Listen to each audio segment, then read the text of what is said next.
Bueno, buenas tardes. Un nuevo programa de Renacimiento Nacional en su tercer año, en Toda la Verdad Primero. Hoy la grabación lo hacemos los días martes. Hoy es martes 10 de febrero, ¿sí? Previo a la movilización que esperamos sea masiva para el día de mañana, en repudio a la pretendida, a lo que ellos llaman la reforma laboral, ¿sí? Un retroceso en toda la línea. No es con leyes que se crean trabajos, sino se crean a partir de un modelo económico. Y este modelo económico no crea trabajo. Invitamos entonces a que nos encontremos el día miércoles, ¿sí? Esperemos encontrarnos el día miércoles con muchos amigos y así estaremos. Bueno, vamos al programa propiamente dicho. Como co-conductor, Vinicio Julio Bravo. Hola, Hugo. ¿Cómo estás, Vinicio? Muy contento de estar acá nuevamente. Me alegro. Mario. Hola.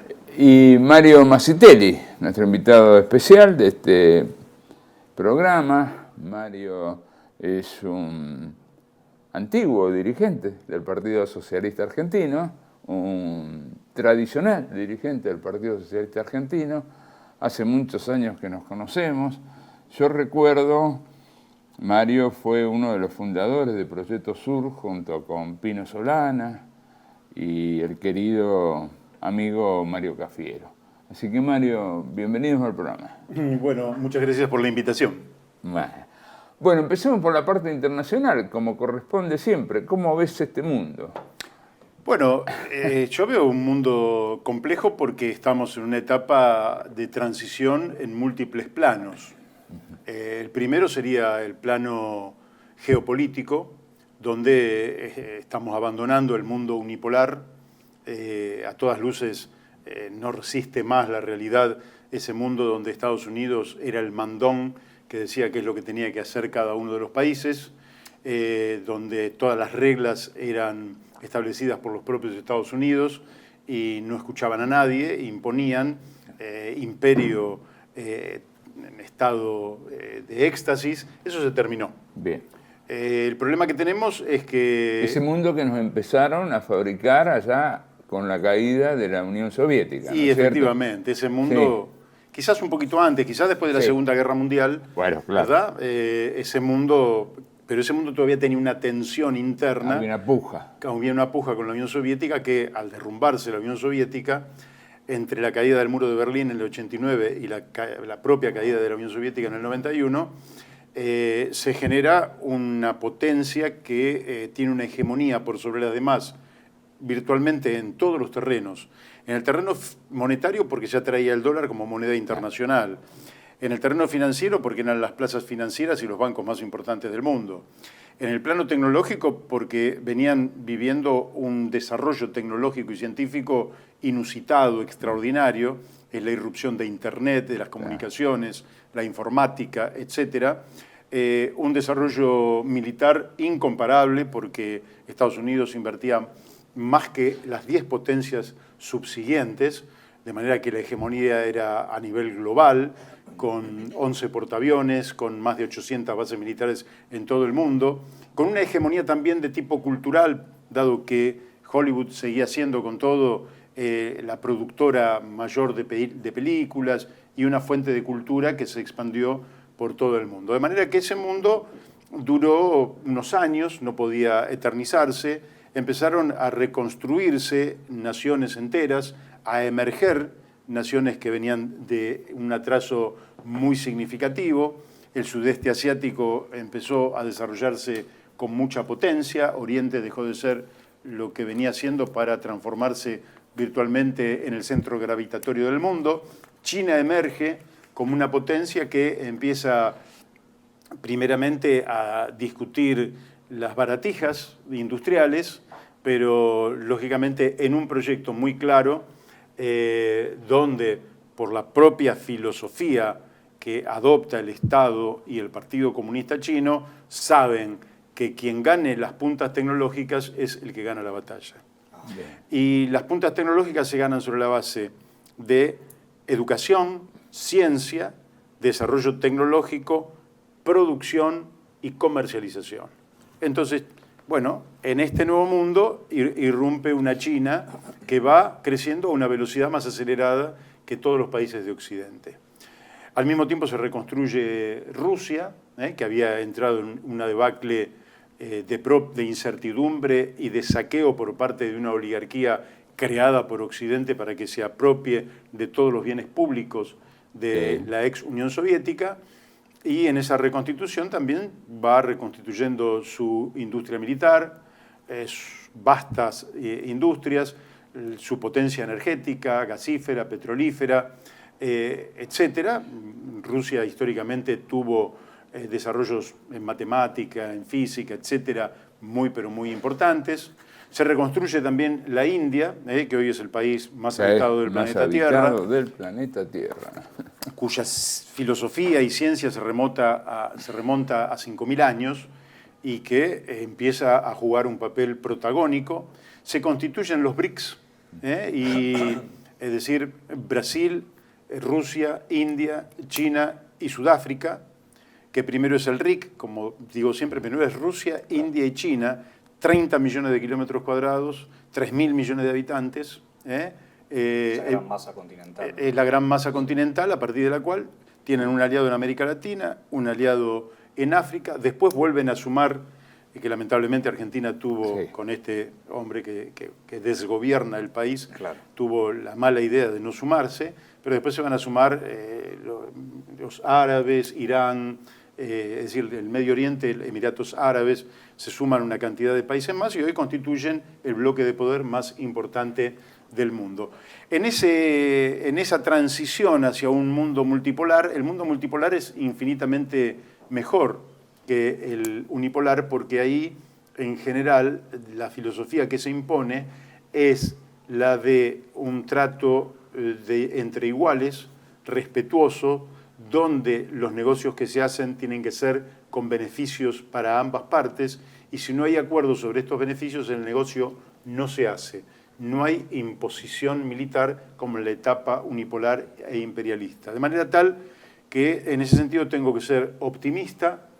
Creo que frente a eso se han desatado algunas guerras, entre ellas la guerra en Ucrania, que es una provocación sistemática en la idea de que si metemos a Rusia en una guerra, así como incentivamos que la Unión Soviética se metiera en Afganistán, y ese fue parte del principio del fin de la Unión Soviética, Rusia si la metemos en una guerra con Ucrania, por lo cual vamos a provocar, superando toda la línea roja que planteaba el Kremlin, entonces ellos van a entrar en una guerra que no van a poder sostener en el tiempo, porque nosotros vamos a apoyar a Ucrania, este occidente unipolar y una Europa vasalla de los Estados Unidos iba a respaldar a los ucranianos, y la Unión Soviética iba a entrar en una crisis.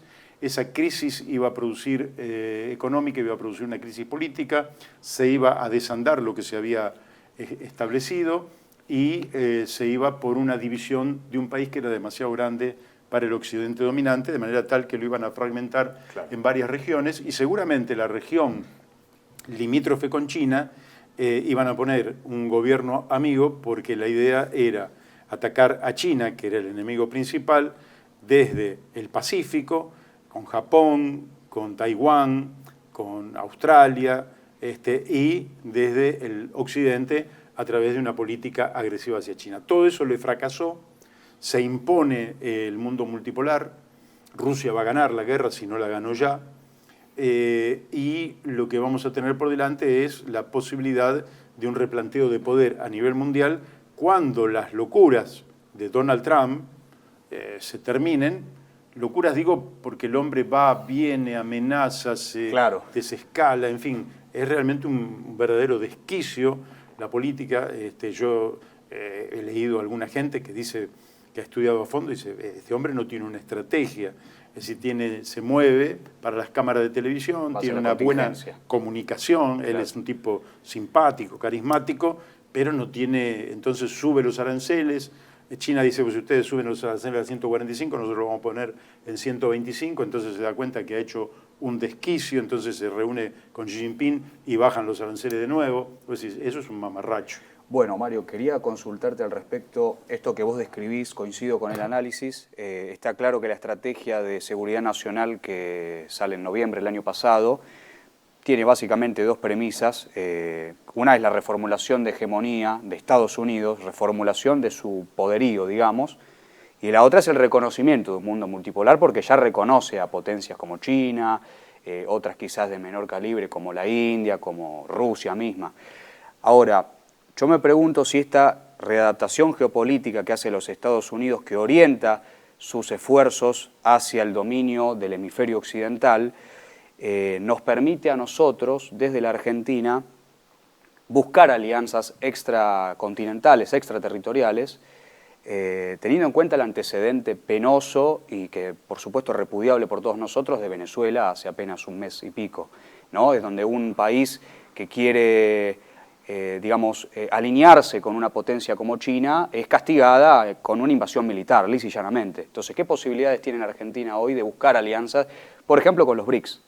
Bueno, yo creo que la política exterior de la República Argentina tiene que ser una política de círculos concéntricos. Nuestros principales amigos son los que tenemos más cerca. Uruguay, Brasil, Paraguay, Bolivia, Chile, eso es lo que tenemos más cerca. América Latina, con la cual tenemos que ir conformando una unidad, porque realmente seríamos una potencia, unidos. Y las posibilidades de hacerlo son muy grandes. Sí, lógicamente, la concebimos no solo de las esferas estatales, sino como comunidad. Claro. En ese sentido yo tengo una vieja propuesta que es constituir una comunidad latinoamericana o iberoamericana, educativa, científica y tecnológica. Es decir, donde empecemos como comunidad, más allá de si hoy gobierna uno u otro, sí, como comunidad, y yo creo que como hablamos el mismo idioma, tenemos las mismas tradiciones, los mismos valores en términos generales, eso es muy posible. Y una política madura con las grandes potencias. Es decir, yo creo que Argentina no se tiene que subordinar absolutamente a nadie, que tiene valores suficientes y una tradición extraordinaria. Por el contrario, yo creo que Argentina puede reivindicar lo mejor de su tradición como parte de lo más grande que ha dado la humanidad, porque nosotros tenemos un libertador que cruzó la cordillera y no se apropió de Chile, y fue a Perú y tampoco se apropió del Perú. Es decir, es un libertador en serio. Y bueno, y por más que muchos lo critiquen, quien lea el dogma socialista de Esteban Echeverría va a encontrar una de las piezas más brillantes que ha dado la humanidad en el siglo XIX. Una de las piezas más brillantes que yo creo que se lee poco. Quiere decir que nosotros tenemos que irrumpir en el mundo desde nuestra propia identidad, por la paz, por la paz. Alberdi tiene un libro que se llama El crimen de la guerra, y la verdad es que la guerra no puede otorgar derechos, porque eso sería otorgarle a la guerra la facultad de imponer una razón inexistente, porque es la razón del más fuerte. De manera que nosotros podemos irrumpir en el mundo y, lógicamente, replantear absolutamente el estado de subordinación que tenemos con los Estados Unidos por parte de este gobierno, de manera que hay que decirle que no a la base militar de los Estados Unidos en Ushuaia, eso es fundamental, y porque eso es cortar a la Argentina en dos. La OTAN tendría una base en Ushuaia y otra base en Malvinas, con lo cual todo el paso interoceánico y la Antártida ya quedarían fuera de nuestro dominio, pasarían, como dice Donald Trump, a dominio de los Estados Unidos, claro, como quiere con Groenlandia, y eso es absolutamente inaceptable para nuestra integridad territorial.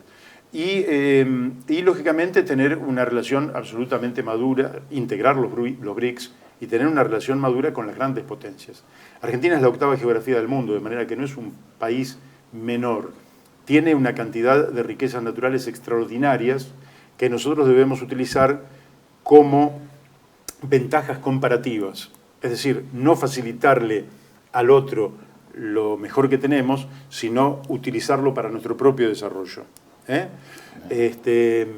algún momento hice una nota futbolera porque se entiende mejor desde lo futbolero. Decía, si antes de la final con Francia, el técnico de Francia nos hubiera pedido al Dibu Martínez, nos hubiera pedido a Messi, nos hubiera pedido a De Paul para fortalecer su equipo y nosotros se lo hubiéramos facilitado, es indudable que nos hubieran ganado esa final. Claro, sin duda. Porque ellos hubieran jugado con Mbappé, con Messi, ¿no? Ahora, ¿por qué entonces le damos el litio? ¿Por qué le damos el gas y el petróleo? ¿Por qué le damos las tierras raras? ¿Por qué le damos los minerales que abundan en nuestro país? ¿Por qué le damos nuestro comercio exterior? ¿Por qué facilitamos que su banca haga negocios en la Argentina? ¿Por qué nos endeudamos para que ellos tengan los beneficios de cobrar intereses sobre una deuda ficticia, falsa, fraudulenta? Entonces, Argentina tiene que defenderse, tiene que irrumpir en el mundo con una política exterior mucho más activa, tiene que replantear la reorganización de su Cancillería, donde creo que tenemos diplomáticos altamente calificados, pero de bajo perfil político. Entonces, se impone un político en general en Cancillería que desconoce el oficio, y nuestra política exterior no solo tiene que ser desde el punto de vista de los valores y principios, que tenemos con qué defenderlos, por esto que les decía, que ese es un manantial extraordinario, que uno tenga como fuente a los pensadores que tuvimos en el siglo XIX y que eso lo podamos volcar ante la humanidad con orgullo, eso solo ya es extraordinario. Pero nosotros tenemos que ir al mundo, nuestra diplomacia tiene que ir al mundo, abrir mercados y atraer inversiones. Es decir, nosotros no tenemos que ser un país abierto estúpidamente. Nosotros tenemos que seleccionar las inversiones, nosotros tenemos que promover qué es lo que nos interesa que invierta. Como dice Nicolás Guillén, al diente de la serpiente le decimos que no, al corazón del amigo le decimos que sí. Claro. Entonces hay inversiones que son muy buenas para la Argentina, a esas les decimos que sí. Y hay inversiones que son muy malas, por ejemplo, las que trae Luis Caputo, que es el carry trade, que son negociados financieros parasitarios en detrimento de jubilaciones, salarios, planes sociales, obras públicas. Eso no lo queremos. Eso es despreciable. Nosotros tenemos que traer inversiones de gente que traiga tecnología, que traiga inversiones sanas, que venga a hacer negocios y a ganar plata, lógicamente en la Argentina, pero que nos permita a nosotros crear fuentes de trabajo, progreso material y progreso espiritual, porque la Argentina necesita reconstruirse también espiritualmente. Así que, no sé si contesté tu pregunta. Sí, perfectamente. Bien. Vamos entonces, vos estás haciendo una propuesta que nos está haciendo llegar en capítulos, ¿sí? Que en general coincidimos. Comentanos un poco eso. Bueno, ¿Qué es lo que te movió? Bueno, mira, ¿qué es lo que me movió? Te voy a contar un poquito la historia del último año mío. El 9 de junio pasado presenté este libro, Argentina, nuestra casa robada, que yo creo que ahí demuestro palpablemente que el problema de la Argentina, el principal, es el saqueo sistemático por parte de corporaciones económicas, financieras, etc. Y creo que está probado, y que no es el déficit fiscal, como decía toda la caterva paleoliberal que nos gobierna. Pero el libro es complejo, y por más que lo hemos reducido a 230 páginas, ¿quién se toma el trabajo de leer 230 páginas? Muy poca gente. Entonces, seguidamente hice eso que tenés ahí, que te agradezco muchísimo que lo estés difundiendo, que son 33 propuestas sintéticas. Pero después me di cuenta que 33 eran muchos. Entonces después hice una campaña con 5 propuestas, que me pareció que era el mínimo. Pero después de hacer la campaña me di cuenta que también eran muchas. ¡Ah, caramba! ¿Por qué? Porque, claro, cuando yo, por ejemplo, una de esas propuestas era cambiar la ley de entidades financieras, pero en general la gente no ha leído la ley de entidades financieras y no sabe muy bien de qué se trata. Vigente desde el 76, con Martínez de O. Del 77, febrero del 77. Entonces, la segunda propuesta era auditar la deuda externa, pero la gente dice, pero las deudas se pagan. Claro, es un planteo ingenuo. Pero entonces, después decía la prórroga de jurisdicción, había que terminar con la prórroga de jurisdicción, porque no puede ser que problemas que son atinentes a los argentinos se diluciden en tribunales extranjeros como los de Nueva York.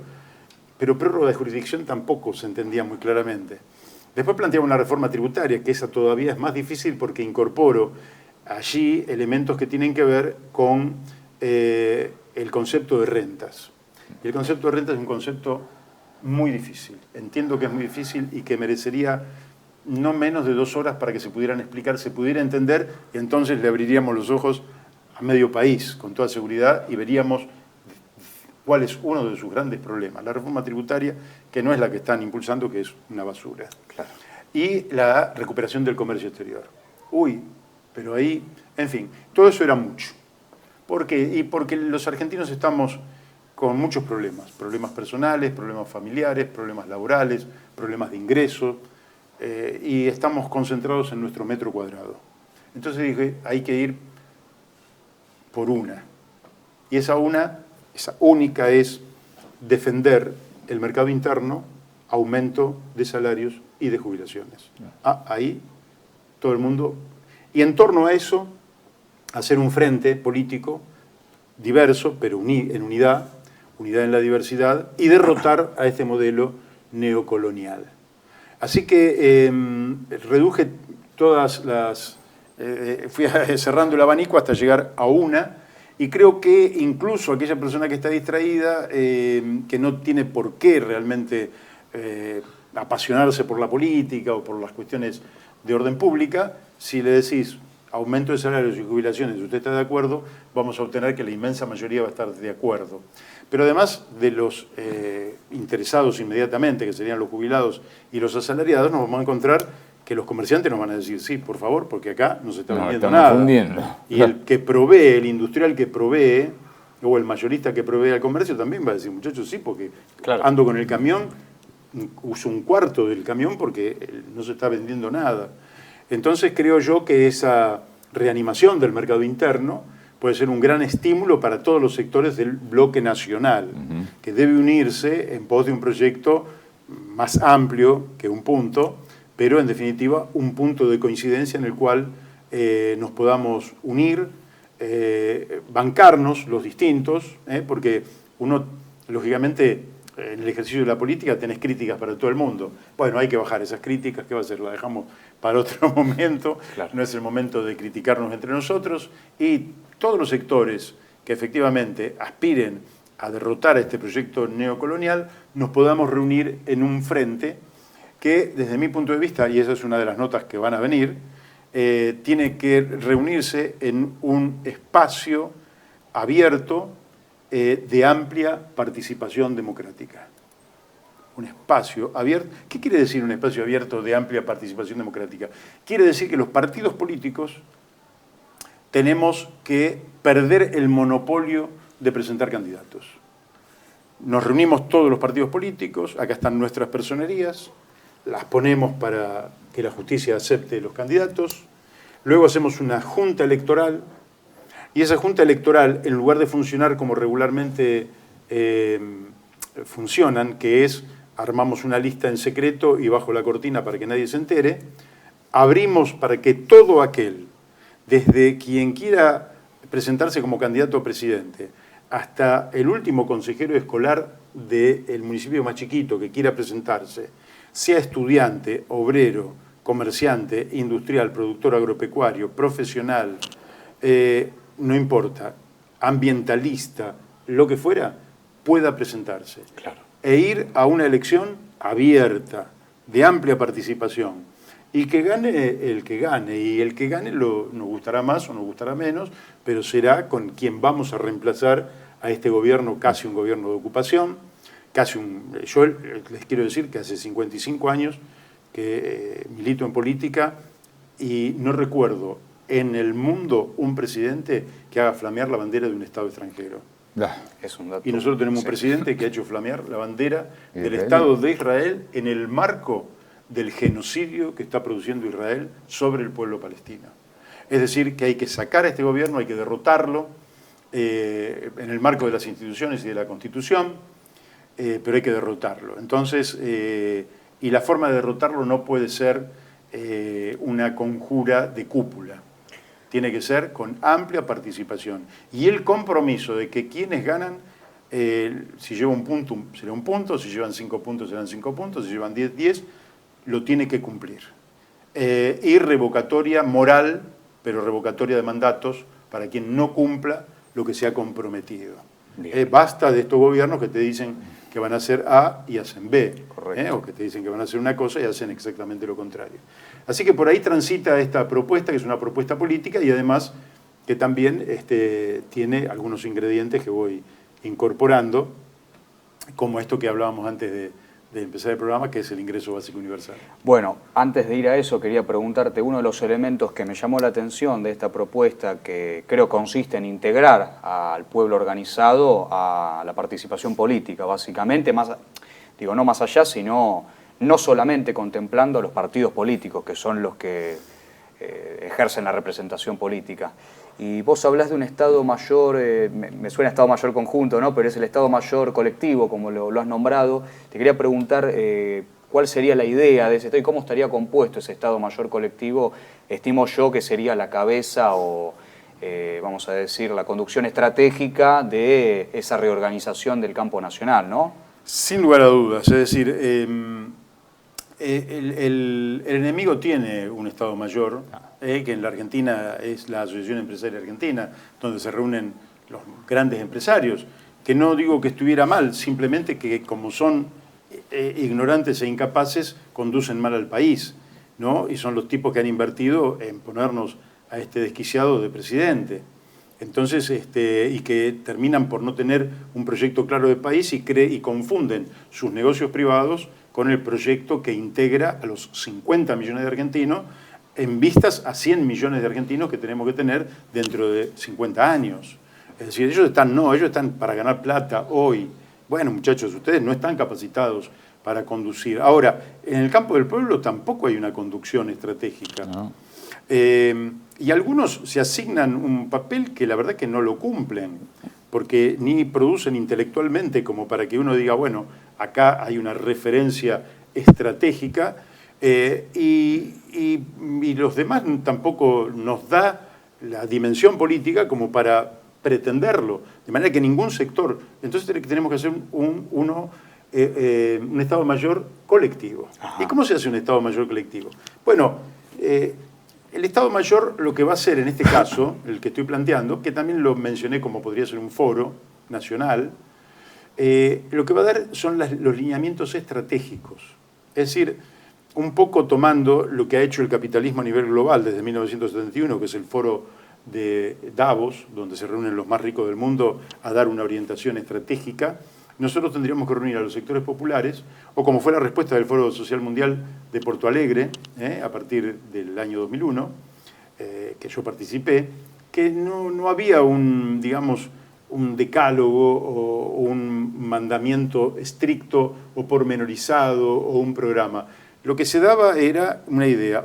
Otro mundo es posible. Otro mundo es posible. Y ese mundo puede ser un mundo de progreso colectivo, de prosperidad común, de defensa del ambiente, de defensa de la vida, de defensa de la justicia social, en fin.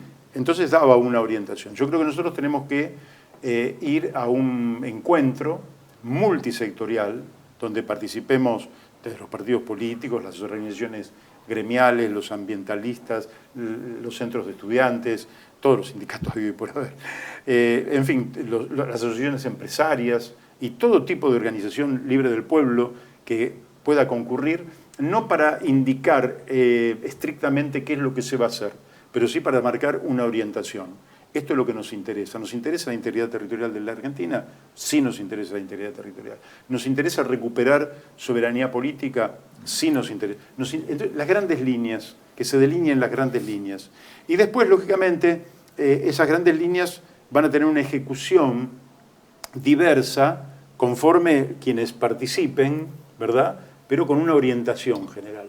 Los que vienen del peronismo han leído Conducción Política de Perón, sabe que hay una conducción que es estratégica y después una operatividad descentralizada. Esa operatividad descentralizada es también la que nos permite que el enemigo no nos ubique. Sí. Si queremos resolverlo a través del caudillo, al caudillo le van a encontrar... yo nunca en mi vida me emborraché, nunca en mi vida fumé, nunca en mi vida me drogué, ni siquiera le pegué una pitada. Yo digo, si hubiera tenido los votos para ser presidente, me hubieran dicho que soy borracho, que soy ladrón, que soy, ¿me entendés? Sí, y siempre. entonces, claro, vos le ofreces, porque el enemigo para calumniar y descalificar a uno, descarga toda una batería y te lo descalifica. Pero cuando vos le abrís todos los frentes, y esta es parte de la táctica, abrirle todos los frentes. Y además, que le abrimos todos los frentes, todo eso que se reúne en algún momento, que yo pienso que puede ser para septiembre, octubre, noviembre de este año, que se reúne, después hay que bajar al territorio y hablar con el vecino. Mamdani, Zoran Mamdani, alcalde de Nueva York, socialista, musulmán, gana una elección que nadie podía creer que podía ganar. ¿Cómo un socialista va a ganar Nueva York? La capital financiera del mundo. ¿Cómo puede ganarlo? ¿Sabés cómo? Migrante. Sí, pero ¿sabés cómo hicieron? Miles de militantes, Claro. casa por casa, escuchando a la gente. No le vamos a bajar línea a la gente, vamos a escuchar a la gente. Porque yo digo, algunos dicen, no, votan en contra de sus intereses. Te subiste a un caballo, eso es un soberbio. La gente vota conforme su sabiduría. Claro. Y por ahí, vos que decías que defendías sus intereses, ya no te banca más. Claro. ¿Me entendés? Entonces la gente vota como vota, respetemos, escuchémosla, Claro. aprendamos de esa gente, representémosla de la mejor manera posible, ofrezcámosle un abanico de posibilidades para que la gente no tenga que esperar el encuentro de cúpulas entre A y B para que le digan a quién puede votar.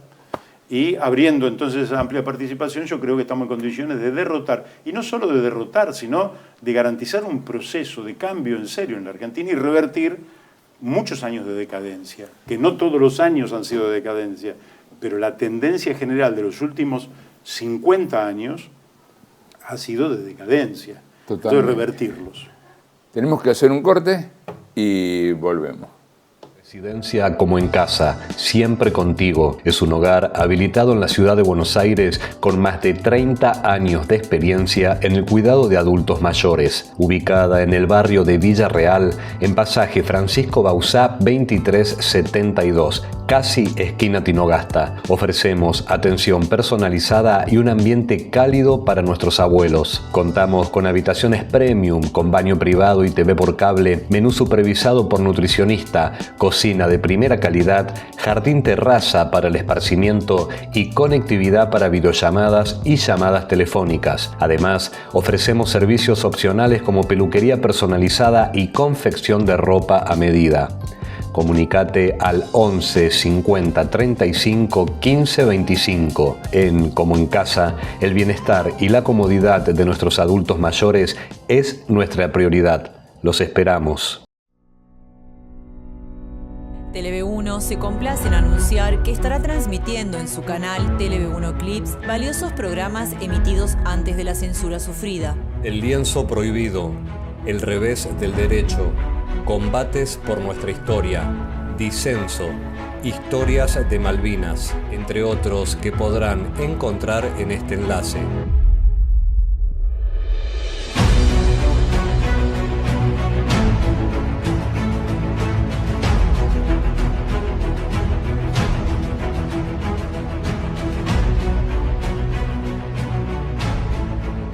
Agradecemos su aprovechamiento y difusión. Bienvenidos a CEPA, Centro de Estudios del Pensamiento Americano. Nuevo sitio web de cursos de formación en política, filosofía, historia, literatura, geopolítica, religión, psicología y más. Cursos de formación que reflejan el verdadero pensamiento americano. Lo invitamos a elegir el curso de su agrado ingresando en www.cepa.la.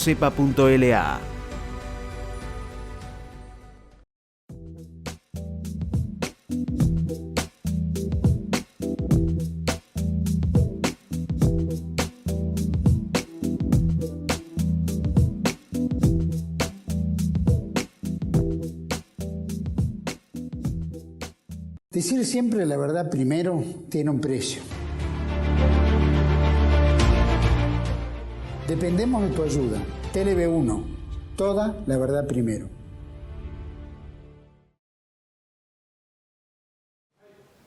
Bueno, continuamos entonces. Mario nos traía al alcalde de Nueva York, ¿sí? Un hombre de religión musulmana, migrante él, que apelando a la vieja técnica de salir a hablar uno por uno, él y los que iba convenciendo, logra ganar logra ganar Nueva York, el centro financiero mundial, ¿no? A veces lo antiguo sigue siendo útil. Y por suerte seguimos siendo seres humanos y no hay nada que supere esta relación personal entre seres humanos. Lógicamente que hay la tecnología, hay que aprovecharla. Hoy podés hacer reuniones que antes no podías hacer porque eran muy costosas, y hoy a través de un medio digital haces una reunión con alguien que está a 1000 kilómetros para acá, otro que está a 2000 kilómetros para allá, y parece que estuviéramos todos en el mismo lugar. Pero hay que aprovecharlo, sí, estamos a favor del desarrollo tecnológico, sin lugar a dudas. Pero no hay que olvidar que somos seres humanos, que el contacto personal que hay, lo decía Lula en algún momento y siempre me pareció maravilloso, que hay una química, es decir, y esa química se establece en la cercanía. No se establece la mirada a los ojos del otro, si el otro es sincero, el apretón de manos, el abrazo en algunos casos, y eso es irreemplazable. Y ese contacto, si lo volvemos a reconstruir con nuestro pueblo, y lo hacemos con sinceridad, lo hacemos no para especular, no para sacar una ventaja, sino lo hacemos con sinceridad, la gente se va a dar cuenta y la gente se va a sentir representada y se va a sentir bien. En cambio, si realmente lo hacemos simplemente porque queremos obtener un cargo, también la gente se va a dar cuenta y le va a parecer despreciable. Creo que el programa último, ese programa de más de un punto, creo que este programa de un punto es irrebatible, aumento de salarios y jubilaciones. Al menos en una cosa estamos de acuerdo los argentinos. Vamos a estar todos de acuerdo, o por lo menos una gran mayoría, pero el resto del programa va a salir de ese diálogo con el pueblo. El pueblo nos va a saber decir, porque yo también hago trabajo de laboratorio, por decirlo de alguna manera, y de allí saco determinadas conclusiones. Pero el programa que va a operar sobre la realidad es el que represente el punto de vista de la gran mayoría. Ese diálogo. Y de ese diálogo va a surgir. Y por ahí, en lugar de 1 son 2, o en lugar de 2 son 5 puntos, o 10. No lo sabemos hoy. Pero cuáles son, cómo los vamos a ordenar, cómo los vamos a comunicar, eso nos lo va a enseñar el propio contacto con el pueblo. Eso es, para mí, es la clave de la reconstrucción del poder popular. La democracia, esta es una democracia, ustedes saben que es una democracia condicionada, porque esta es una democracia que sale después de la derrota de Malvinas. Entonces se tuvo que negociar, algunos sectores negociaron, y vino que había cosas que no se podían tocar. Y no al cohete, una dictadura que después de los horrores que nos había hecho pasar, desde el punto de vista de los derechos humanos, de la destrucción industrial que había producido, del desastre militar del 14 de junio, entrega el poder el 10 de diciembre de 1983. ¿Por qué ese periodo? Bueno, es todo un periodo de movilizaciones populares, pero también de negociaciones. Y, lógicamente, la Embajada de los Estados Unidos estaba muy interesada en cómo iba a ser la salida. La salida, bueno, yo no critico a nadie que haya negociado, yo desde ya que no estuve en nada de aquello, sí participé en la multipartidaria de aquellos tiempos, que era buscar una salida democrática para la Argentina, pero lo que terminó saliendo es una democracia absolutamente condicionada, a tal punto que las condiciones llevaron a que no se pudieran tratar temas estratégicos como el de la deuda o el de la ley de entidades financieras.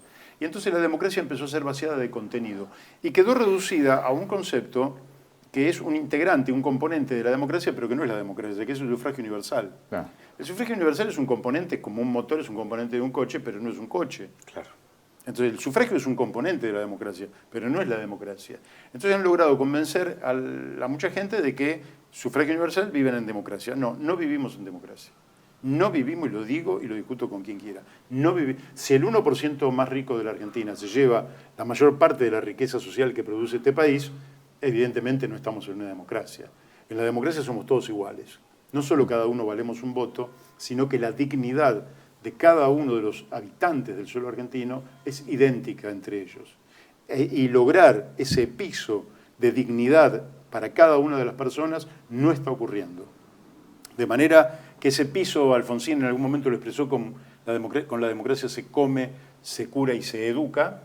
Bueno, ese piso no lo estamos cubriendo. Por distintas razones, ni todos están comiendo adecuadamente, ni todos tienen acceso a la salud y, bueno, ni estamos realmente resolviendo los problemas de una educación de calidad. Ni de la vivienda, por ejemplo, ni de los servicios básicos para el conjunto de la población, que deberían ser garantizados como el primero de todos los derechos a existir con dignidad en el suelo argentino, porque para eso se construyó la patria, si no seguiríamos siendo una colonia y listo. Para eso constituimos la patria, con valores, con principios, que están siendo negados por este gobierno. Mario, y vos, en base a esto que venís desarrollando, has mencionado, antes de ir al corte, que una de las soluciones, o al menos una de las propuestas que podrían encaminar el asunto de la pobreza que está padeciendo la Argentina, que ya es superior a la mitad, es superior al 50%, ¿no? Sería algo así como una renta básica universal, que es un tema que, digamos, se viene planteando en diferentes esferas internacionales. Primero, me interesaría preguntarte, ¿y de dónde saldría ese dinero? Porque uno podría objetar la famosa frase que se puso de moda a partir de Milei de no hay plata, y decir, bueno, ¿y cómo hacemos para implementar esta renta básica y elevar el piso de dignidad de nuestro pueblo? Vos hablás del 1% más rico, por ejemplo. ¿Cómo pensás que podría...? En principio, el ingreso básico universal incondicional es un ingreso que se le da a todas las personas desde que nacen hasta que mueren. Lo que le permite es un ingreso básico, no es un ingreso alto. Ajá. No es un ingreso alto, pero sí es un ingreso que le permitiría a una familia tipo, por lo menos, vivir muy ajustadamente, pero vivir sin otro ingreso. Lógicamente, papá o mamá tienen que salir a trabajar. Eso está fuera de discusión. Pero si no pudieran, porque están enfermos, porque tienen algún problema, con eso podrían subsistir y tendrían ese piso de dignidad que nosotros queremos un Estado activo, nosotros queremos que cada chico vaya a la escuela, y si un chico no va a la escuela lo vamos a buscar a la casa, y colocamos la puerta de la casa, ¿por qué no va el chico a la escuela? Bueno, vamos a resolver el problema por el cual no va el chico a la escuela. Pero nosotros queremos un Estado que no se desentienda de la suerte de las personas, cada uno a su libre albedrío, sin ningún tipo de contención afectiva, social, sino para que vivimos en sociedad. Claro. Sino para qué vamos a defender la familia. Es por eso.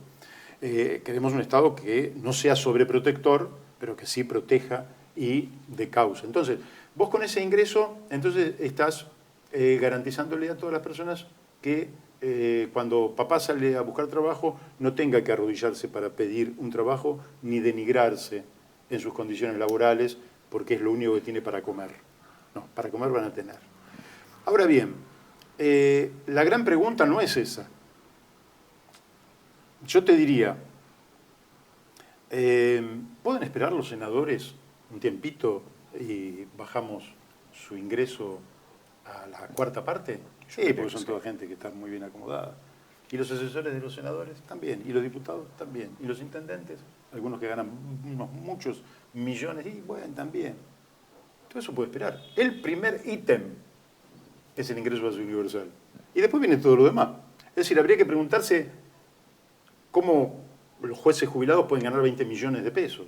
Claro. Eso sí, la pregunta sería esa. Che, y si le damos un ingreso básico a la gente, después ¿cómo le damos a un juez jubilado 20 millones? ¿Qué problema? ¿Qué problema? Claro. Bueno, que se haga problema ese juez jubilado que no va a cobrar 20 millones de pesos. Pero el primer ítem es este. Entonces, vos a partir de allí desatás una energía social inconmensurable. Desatás una energía. ¿Por qué? Porque los tipos, me gustan mucho los ricos, porque los ricos dicen, no, pero ¿cómo sin trabajar van a tener un ingreso? Ah, entonces ustedes también van a renunciar a todos los ingresos que tienen sin trabajar. Sin trabajar. Claro. Ah, no, los nuestros no, porque los nuestros provienen de la propiedad privada. Perdón, pero la propiedad privada es un instrumento creado por la sociedad que habilita que vos tengas el dominio sobre una porción de la riqueza total. La propiedad privada no es natural como pretende Milei o Giacomini. No es natural. Es una invención humana porque le resulta a la sociedad conveniente y funcional que tu casa sea tu casa y sea inviolable. Está muy bien eso. Ahora, Nosotros, por donde nosotros tenemos que transitar es por la elevación de nuestro pueblo y porque nuestro pueblo tome en sus manos su destino. Nosotros, y en esto voy a tener una diferencia con los compañeros y compañeras peronistas, cuando se dice del trabajo a casa y de casa al trabajo. No. El papel de la clase trabajadora es muy superior a eso. La clase trabajadora tiene que empezar a hacerse cargo de la producción, distribución y consumo de los bienes y servicios necesarios para la vida, con un papel activo. No estoy diciendo que hay que desplazar a los empresarios. Los buenos empresarios cumplen un papel extraordinario y hay que respaldarlos. Pero la clase trabajadora no puede quedarse solo en reivindicaciones.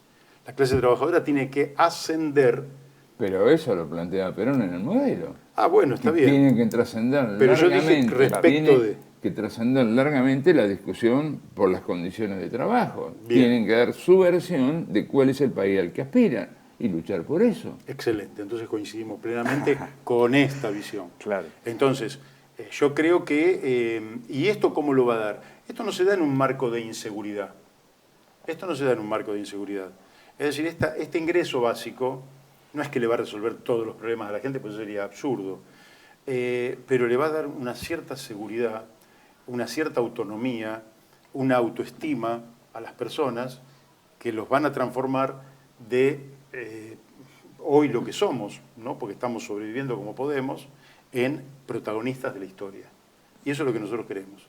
Y sobre todo con los más jóvenes, que empiecen a sentirse seguros, porque los más jóvenes son los que van a protagonizar la reconstrucción de la Argentina y la proyección de una Argentina nueva. Claro. Y Mario, aún con esta renta básica universal, digamos, que garantice un piso de dignidad para nuestro pueblo, ¿es posible pensar en una Argentina con pleno empleo, teniendo en cuenta que el trabajo es el gran ordenador social y es fuente de dignidad para el hombre vivo?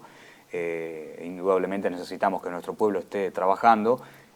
¿Vos creés posible, digamos, que conviva la renta básica y a la vez algo lo más cercano posible al pleno empleo, como hemos tenido, por ejemplo, en la década del 70? Estuvimos muy cercanos. Absolutamente. Lo que no hay que hacer es confundir las herramientas. Ajá. Es decir, ¿cómo lográs el pleno empleo? Lo hemos experimentado, no te voy a decir nada nuevo. Es increíble que no aprendamos las lecciones que nosotros mismos experimentamos, ¿verdad? Si vos observás, durante la década del 90, por ejemplo, en el marco del menemismo, habíamos llegado a niveles de desempleo muy grandes y de subempleo muy grandes. Después de la crisis del 2001, se produce una devaluación muy importante y se van a crear en 4 años 2 millones de puestos de trabajo en blanco y 2 o 3 millones de puestos de trabajo en la economía informal. Quiere decir que en total entre 4 y 5 millones de puestos de trabajo. El punto clave, ¿cuál fue en ese momento? El punto clave es el tipo de cambio competitivo. Argentina, y lo digo con todas las letras, Argentina necesita un tipo de cambio competitivo que es el que determina, en el marco incluso de la apertura económica, una apertura total. Podés tener una apertura total, pero si vos tenés un tipo de cambio competitivo, con ese tipo de cambio vos tenés pleno empleo. El tipo de cambio te tiene que garantizar pleno empleo, de manera tal que el tipo de cambio tiene que estar en otro valor distinto al que está hoy. Con este valor no hay industria que sobreviva, no hay empresa que sobreviva. Entonces, si vos tenés un tipo de cambio, por favor. Claro, vos tenés un tipo de cambio competitivo, tenés pleno empleo. Con un tipo de cambio competitivo tenés tasas bajas de interés. Y tenés que tener, lamentablemente, porque no es necesario que sea así, pero lamentablemente en la Argentina tenés que tener equilibrio fiscal. Y tenés que tener un Estado no llenarlo, como lo hemos visto, que está mal, de gente, porque si no, necesitas un Estado. El pleno empleo implica que todos tienen un trabajo productivo. Claro. Y el desafío es que el trabajo productivo de cada uno de los componentes del sistema, en el ámbito privado, en el ámbito cooperativo, en el ámbito estatal, sea más productivo cada día. Este es el desafío que tenemos. Es decir, no destruir industrias, como dice Sturzenegger, que es un parásito, lo digo con todas las letras, que es un parásito un zángano social. total, sí. Efectivamente. No hay que destruir las industrias. Lo que hay que ponerlas es ante el desafío de mejorar cada día. Flaco, si vos no querés hacer inversiones, si vos no querés levantar la cortina, si vos no... Está bien que tu industria cierre. Claro. Ahora, si vos tenés la predisposición a trabajar, la gente que está con vos quiere trabajar y tu problema es que tenés que renovar tu parque de capital productivo y te falta un crédito, bueno, nosotros te vamos a facilitar el crédito que vas a devolver, pero a una tasa de interés baja. Entonces vas a modernizar tu industria y eso va a aumentar tu productividad y vas a poder competir efectivamente con los productos importados, que durante una etapa todo eso va a seguir existiendo. La economía en un horizonte de 20 años va a ser un factor distinto en la vida de los seres humanos, totalmente distinto. Va a haber un cambio de naturaleza existencial dentro de no mucho tiempo por la irrupción de la automatización, de la robotización y de la inteligencia artificial. Entonces, la productividad se va a multiplicar exponencialmente y la cantidad de horas hombre trabajadas se va a reducir significativamente. Claro, de hecho hay países que ya minoran la carga horaria semanal. Claro, lo que tenés que...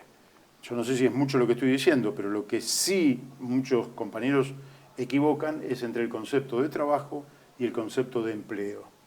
El empleo va a disminuir, pero el trabajo es una creación humana. No existe el trabajo.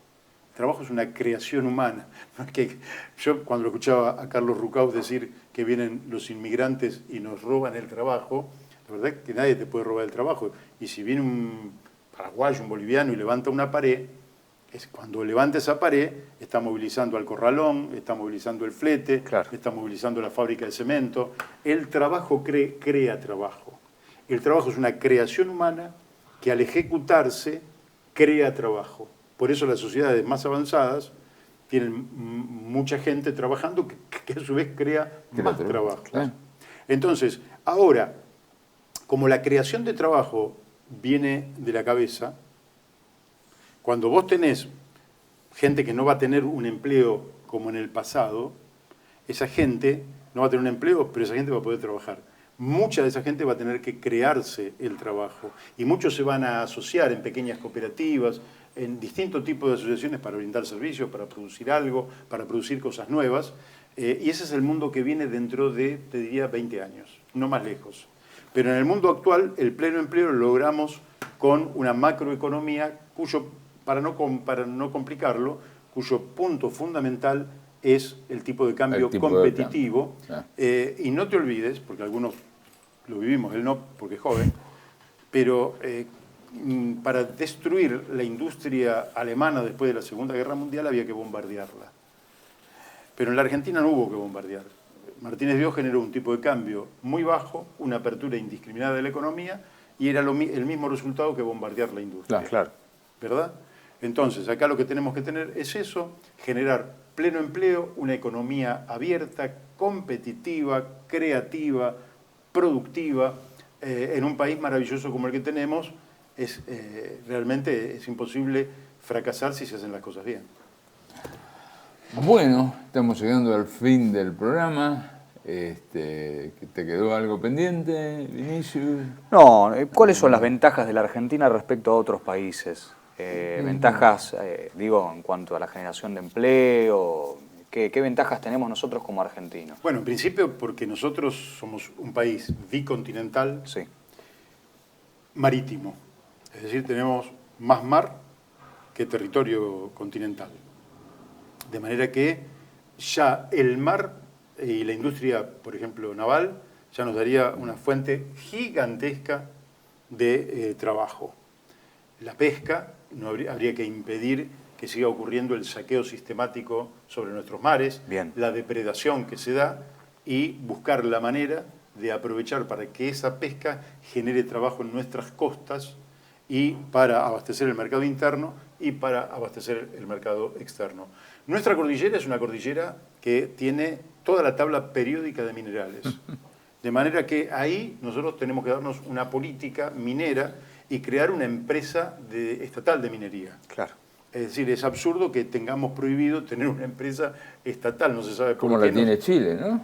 Claro, Chile maneja, incluso después del golpe de Estado del 73, contra Salvador Allende, que fueron fascistas, que fueron criminales, pero la empresa quedó en manos del Estado chileno. De manera que vos administrás de manera ventajosa y competitiva el tema de tus minerales. Por ejemplo, en el 2010, en enero del 2010, yo incorporé el tema del litio, del que no hablaba nadie en la Argentina. Di unas cuantas charlas que andan por ahí por YouTube, pero la Argentina no supo aprovechar este mineral que te permitía, en ese triángulo del litio, en ese momento, bueno, constituirte en una asociación de los tres países, Bolivia con el Salar de Uyuni, Chile con el Atacama y Argentina en Salta con el Hombre Muerto, donde se concentraba el 80% del litio del mundo, en asociación con YPF, con alguna empresa energética de Bolivia y de Chile, y alguna tecnología que pudieras necesitar del exterior, que podría ser de Alemania, de Japón, o de los propios Estados Unidos, o de China, tener la gran fábrica de baterías del mundo, para exportar a todo el mundo, con lo cual le dabas un impulso a esa región y en unidad latinoamericana. Entonces, nosotros tenemos un montón de ventajas. Por ejemplo, las ventajas de Vaca Muerta, que es la capacidad de producir gas en cantidades muy importantes, pero también petróleo, debería ser aprovechada por la Argentina frente a la crisis energética que tiene Europa, de buena fe, pero bueno, tenemos ventaja competitiva, no tenemos por qué sentirnos obligados a exportar cuando no somos esencialmente un país exportador de energía, pero sí aprovecharla para la industrialización.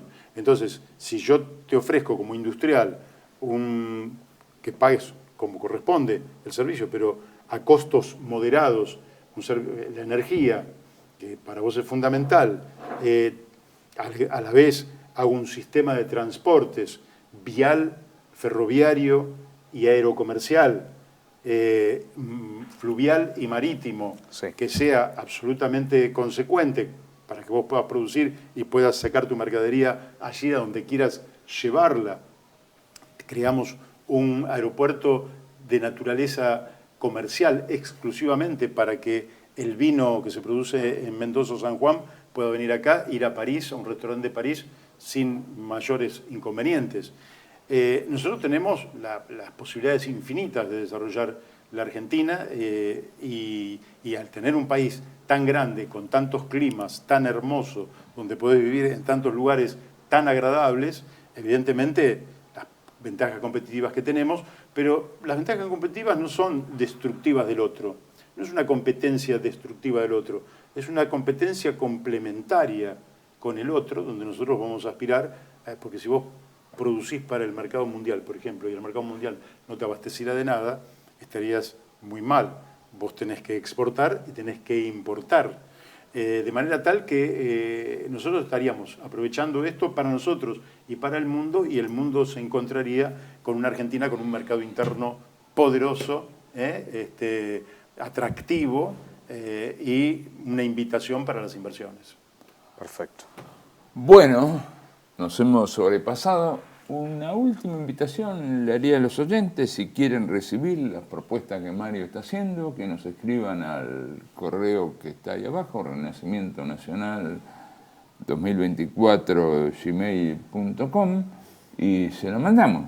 ¿Te parece, Mario? ¿Cómo no? Y también el folleto y el libro que sacamos también por PDF, te lo puedo mandar. Ah, perfecto. Y se lo mandás a quien quiera leerlo, porque no lo hemos escrito para sacar ningún provecho económico, sino para que los argentinos tengamos conciencia que nos han mentido y que la verdad está pasando por otro lado.